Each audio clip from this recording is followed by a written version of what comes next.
안녕하세요, 풋볼 포레스트입니다. 바로 오늘 있었던 경기죠. 이강인 선수의 파리 생제르맹과 툴루즈 FC 간의 2024-25 시즌 프랑스 리강 22라운드 경기가 있었습니다. 이번 경기에서 파리 생제르맹이 상대한 툴루즈 FC는 이번 시즌 프랑스 리강에서 7승 6무 8패의 성적으로 리그 12자리에 위치한 만만치 않은 주인권 팀이지만, 툴루즈 FC는 최근 프랑스 리강에서 무려 5경기 동안 승리를 거두지 못하면서 최근 팀 성적과 경기력이 나락으로 떨어지고 있는 팀이었고, 파리 생제르맹은 지난번 툴루즈 FC와의 맞대결에서도 가볍게 3대0으로 완승을 거뒀었기 때문에 이번 경기는 올 시즌 프랑스 리그왕에서 무패 행진을 달리고 있는 파리 생제르맹에게 절대적인 우세가 점쳐지는 경기라고 할 수가 있었습니다. 하지만 파리 생제르맹 입장에서는 워낙 리그왕 내에서 독보적인 1위를 달리고 있고, 다음 주 중에는 UEFA 챔피언스리그 16강 플레이오프 경기도 치러야 하는 상황이기 때문에 그만큼 중요도는 떨어지는 경기라고 할 수가 있었는데, 이강인 선수 입장에서는 이번 경기에서 벤치를 앉는 것이 사실상 더 중요한 경기에서의 출전 가능성이 높아지는 상황인 만큼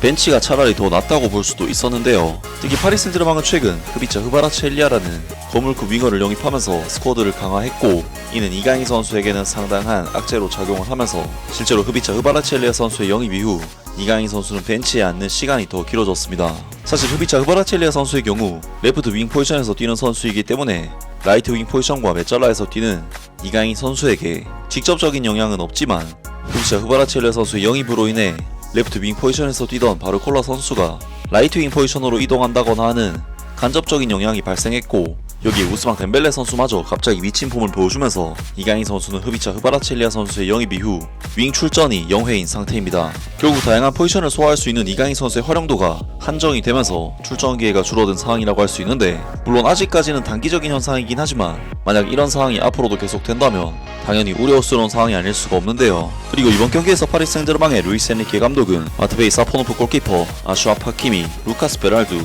윌리안 파초, 리카 에르난데스, 파비안 루이스, 세니 마열루, 이강인, 흐비차 흐바라체엘리아, 데제르도에, 브래들리 바르콜라 선수까지 이번 경기에서 파리 생제르맹의 루이스 엔리케 감독은 다음 주 UEFA 챔피언스리그 경기를 앞두고 있기 때문에 로테이션을 돌리는 선택을 했고, 최근 중요 경기에서 계속해서 벤치에 앉았던 이강인 선수는 이번 경기에서는 다시 선발로 출전 기회를 받았는데, 아무래도 이번 경기에서 선발로 나선다는 것은 다음 주 챔피언스리그 경기에서는 다시금 벤치로 이동할 가능성이 높아졌다는 것을 의미할 수 있기 때문에 사실 이강인 선수 입장에서는 썩 기분 좋을 만한 선발 출전은 아니라고 할 수가 있었습니다. 아무래도 이강인 선수는 최근 파리 생제르맹의 5경기를 살펴보면 UEFA 챔피언스리그 리그 페이지 8차전 팀의 운명이 달린 슈투트가르트와의 경기에서 벤치에 앉았고, 다소 중요도가 떨어지는 스타드 브레스트와의 리강 경기에서는 다시금 선발 출전, 그리고 3부 리그 팀을 상대로 한 르망 FC와의 쿠프 드 프랑스 경기에서는 선발 풀타임 출전, 이어진 프랑스 리강 3위 클럽 AS 모나코와의 프랑스 리강 경기에서는 다시 벤치에 앉았고,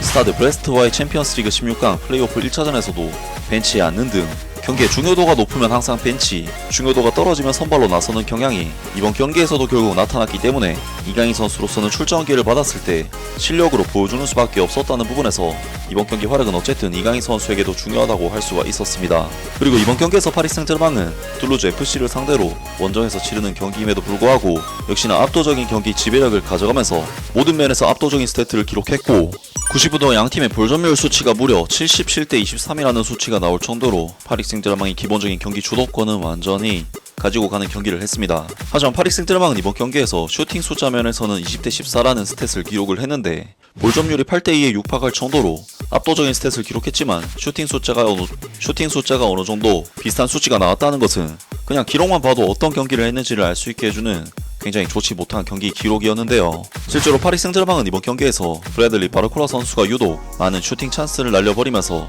기복이 드러나는 경기를 했는데, 파리 생제르맹은 수비적인 부분에 있어서도 많은 찬스들을 툴루즈에게 내주면서 기본적인 볼 소유권과 경기 주도권에 비해 굉장히 아쉬운 경기력을 보였고, 결국 파리 생제르맹은 툴루즈 FC와의 이번 경기 전반전을 0대 0으로 마치는 아쉬운 상황에서 후반전에 돌입하게 되었습니다. 하지만 파리 생제르맹의 이러한 답답한 상황을 끝내버린 것은 다름 아닌 이강인 선수의 코너킥이었는데요. 이강인 선수는 53분 오른쪽 측면에서 정말 기가 막히게 휘어져 들어가는 크로스를 통해 윌리안 파초 선수의 헤더 슈팅 찬스를 만들어냈고, 이것이 아쉽게도 골대에 맞으면서 어시스트는 무산이 됐는데, 골대를 맞고 나온 볼이 파비안 루이스 선수에게 향했고, 이것을 파비안 루이스 선수가 침착하게 마무리를 지으면서 파리 생제르맹은 굉장히 답답했던 이번 경기에서 드디어 리드를 잡는 데 성공했고, 이강인 선수는 어시스트는 무산이 됐지만 이번 득점의 기점 역할을 하는 굉장히 중요한 역할을 해냈습니다. 사실 이번 득점은 이강인 선수의 공격 포인트로 환산되지는 않은 아쉬움은 있었지만 애초에 윌리안 파초 선수의 헤더 슈팅 찬스를 만든 이강인 선수의 코너킥의 코스나 속도가 너무나도 예리하고 좋았었기 때문에 이강인 선수가 만들어낸 득점이라고 해도 무방할 정도로 이강인 선수의 지분이 컸던 득점이었는데요. 그리고 파리 생제르맹은 이후에도 공격에서는 번번이 추가골에 실패를 하고 수비적으로도 툴루즈에게 많은 찬스를 내주면서 불안한 한 골 차이의 리드를 유지하는 경기를 했지만 결국에는 1대0의 스코어에서 더 이상 득점이나 실점이 발생하진 않으면서 파리 생제르맹은 이번 경기를 1대0으로 승리하는 좋은 결과를 얻어냈고 이번 경기 승리를 통해 프랑스 리강에서 17승 5무 0패라는 정말 압도적인 성적으로 리강 1위 자리를 공고히 했습니다. 그리고 이강인 선수의 이번 코너킥은 결국 결승골을 만들어냈다는 부분에서 굉장히 중요한 의미를 가지는 활약이었고 이강인 선수는 결승골 기점 말고도 이번 경기에서 좋은 경기력을 통해 파리 생제르맹의 팀 승리에 기여를 해냈는데요. 이강인 선수는 이번 경기에서 역시나 볼을 잡을 때마다 아이솔레이션에 특화된 선수답게 타르팍과 패싱으로 창조적인 플레이메이킹을 해내는데 전반전 4분 이강인 선수는 중원에서 볼을 받은 뒤 하키미 선수에게 열어주는 공간 패스로 한 차례 킬패스를 기록했고 이어진 상황에서 강력한 왼발 슈팅을 시도했지만 불운하게도 세니 마율로 선수를 맞고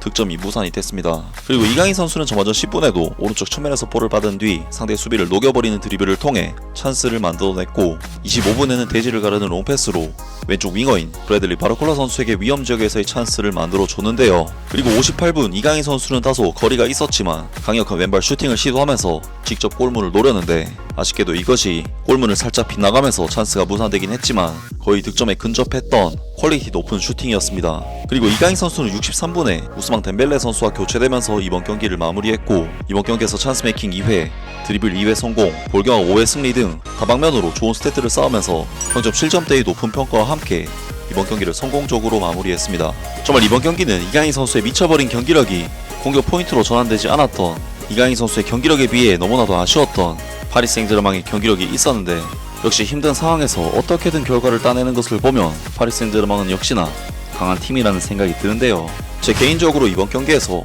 이강인 선수가 보여준 폼은 브래들리 바르콜라나 데지레 두에 등 이강인 선수의 경쟁 포지션에서 뛰는 선수들보다는 더 나은 활약이었다는 생각이 드는데 앞서 언급했듯이 이강인 선수는 최근 중요 경기에서 계속 빠지는 경향이 있었기 때문에 좋은 경기력에 비해 공격 포인트가 기록되지 않은 부분은 다소 아쉽다고 할 수가 있겠습니다. 하지만 이강인 선수의 이러한 좋은 경기력이 계속된다면 향후 중요 경기에서 다시 주전 자리를 찾을 가능성도 생기지 않을까 싶은데 이강인 선수가 시즌 후반기 파리 생제르맹에서 주전 선수로 도약할 수 있기를 기대하고 응원하겠습니다. 아무튼 오늘 영상은 여기까지고요. 영상 재밌게 보셨다면 구독과 좋아요 그리고 댓글 부탁드립니다. 감사합니다.